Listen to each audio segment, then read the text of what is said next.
Tambalan na!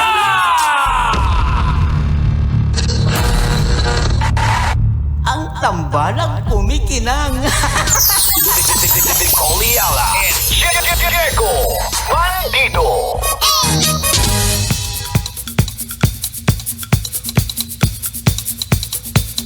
Hey!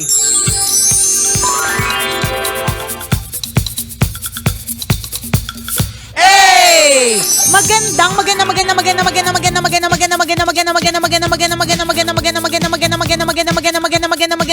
Magandang tanghali. Kumikinang na ulo, Diego Bandido.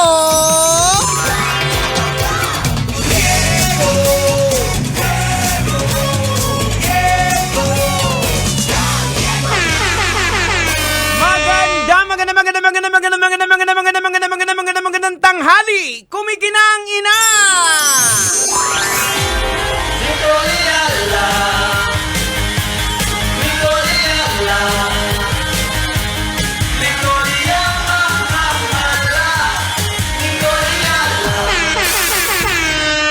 Dear Nicole Yala and Diego Bandido.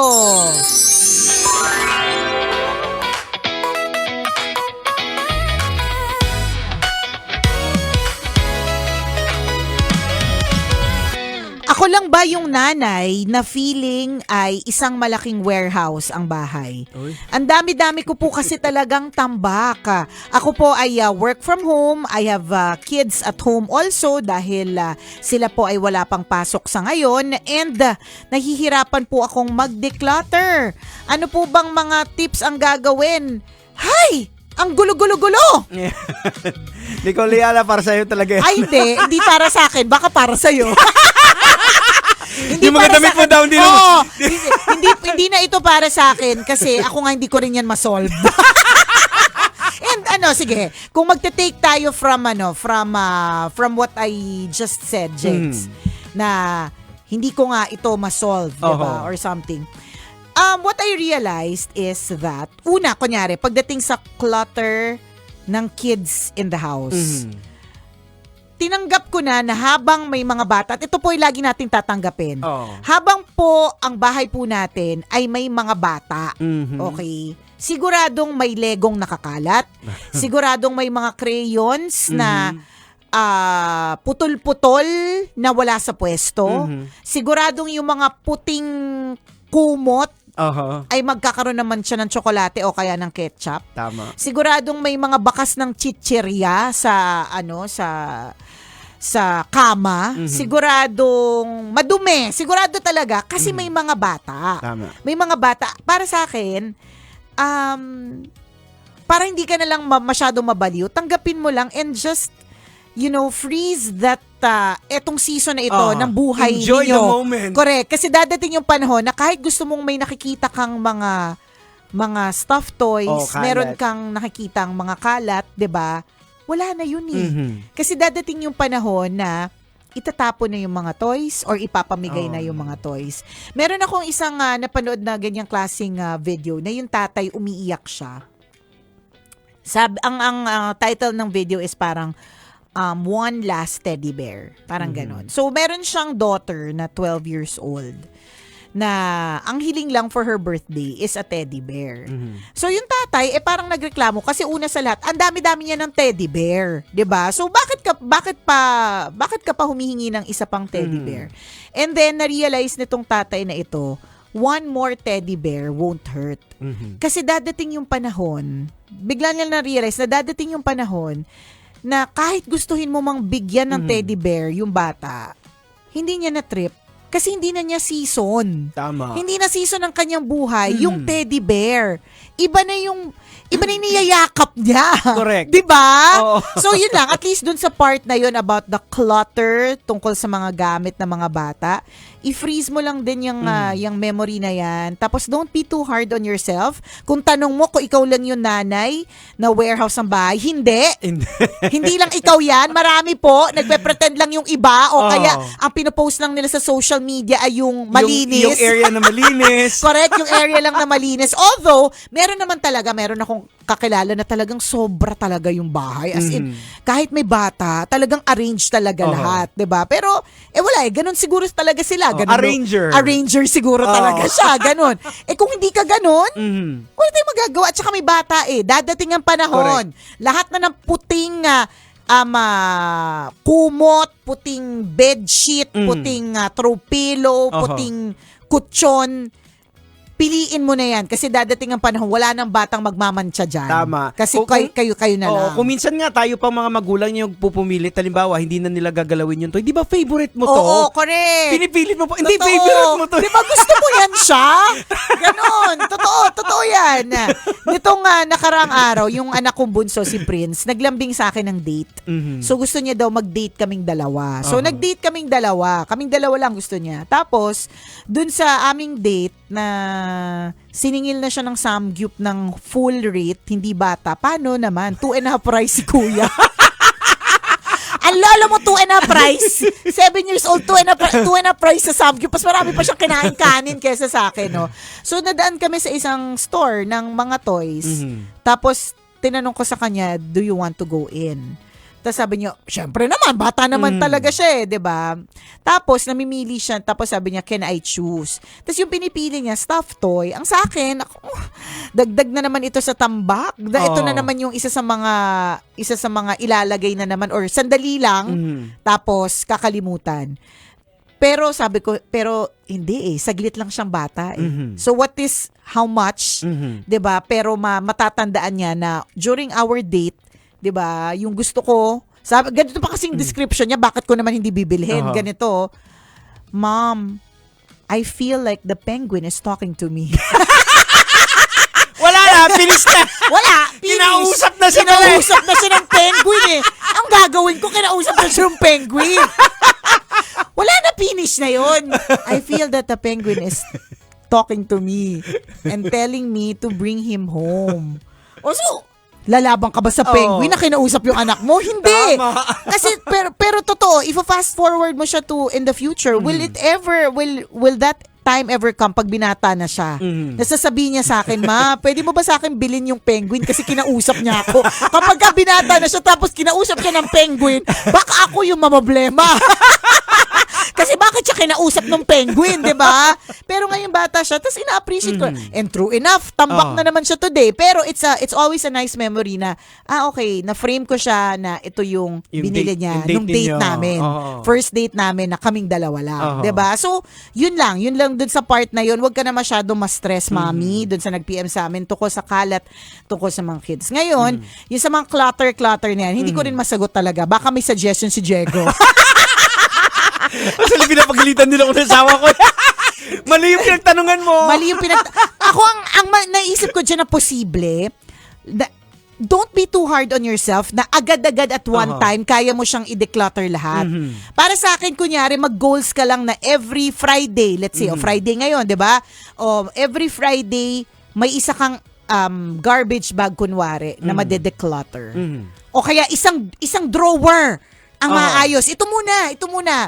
So, one day at a time, one task at a time, ganon. Ako, ang problema ko kasi sa mga ganyan, yung mga halimbawa, may bibilhin akong mga box, nag-upgrade ako ng mga mixer. Ayan. Hindi ko mabitawan yung mga box na yan kasi parang saya. Or di na iniisip mo ba na kasi pag binenta mo, mas may value pag may box? Yep, isa pa yan. Totoo talaga kasi din Oo, kahit mga sapatos, pag binenta mo na walang box, mas mura. Pag may box, mas mahal. Correct. Diba? May ganyan tayo So, mali ka talaga na natanungan. Pero siguro ang maganda para makapag-declutter ka is yung hanapin mo yung tamang motivation. Halimbawa, ito hindi ko na nagagamit, pera pa pala to. Totoo din. Mag-a-upgrade ako, bibili ako ng panibagong ibebenta mo yung maraming kalat, meron kang mabibili na isa. Hindi, tapos, marirealize mo, pag nilet go mo siya, hindi mo naman pala ikamamatay. na nilet go mo siya, Oo. na pera mo pa. Tama. Hindi ko nga alam kung uso pa ngayon yung barter kasi nauso siya ng pandemic Ay, eh. oo. Yun yung isa sa mga favorite ko talaga na nagtataka yung asawa ko, bakit meron ditong may dumadating na isang tray ng itlog. Oo, parang swap, Oo, barter. tapos sabi ko, hindi meron ako mga tumbler dito na hindi na kailangan. Pinost ko dun sa barter group, di ba? Gusto ko yun, yung Oo. barter na yan. Baka pwedeng buhayin ulit yan eh. Ayan, oo. Di ba? Pwede yan eh. Yung kung wala kang aktual na pera na pangbili ng isang bagay, pwede mong exchange for Correct. something that you don't need. Oo.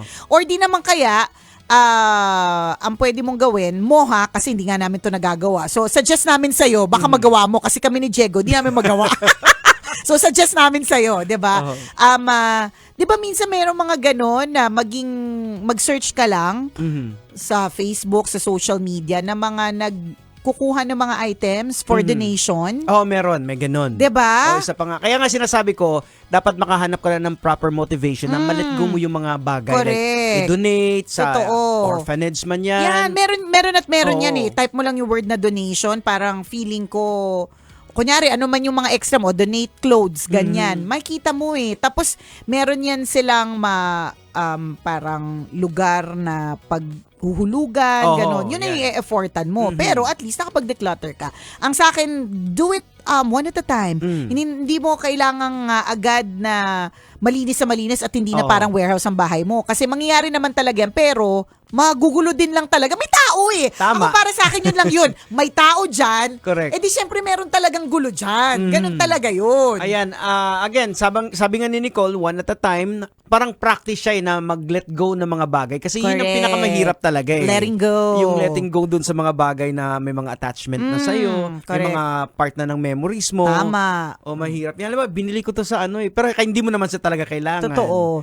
Tulad nung isang araw, sabi sa akin nung asawa ko, sabi niya, ito, mo na to ha, i-let go mo na to.